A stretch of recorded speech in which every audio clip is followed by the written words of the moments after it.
كاف يفتح تحقيقا عاجلا في إحداث مباراتي ربع نهائي إفريقيا.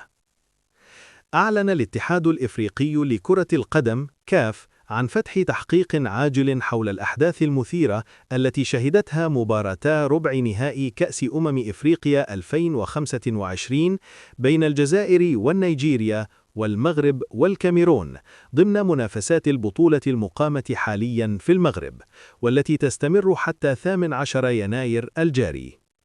وأوضح كاف في بيان رسمي عبر حسابه على وسائل التواصل أن التحقيق جاء بعد الاطلاع على تقارير المباريات والمواد المصورة التي قد تكشف عن سلوكيات غير مقبولة من بعض اللاعبين والمسؤولين، كما أشار إلى إحالة الملفات إلى اللجنة التأديبية لاتخاذ الإجراءات اللازمة في حال ثبوت المخالفات.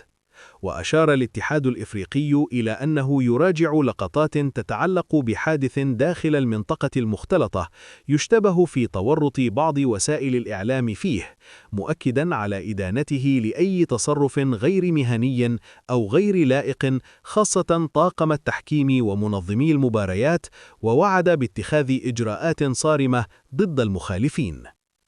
ملخص الأحداث: الجزائر والنيجيريا 0-2.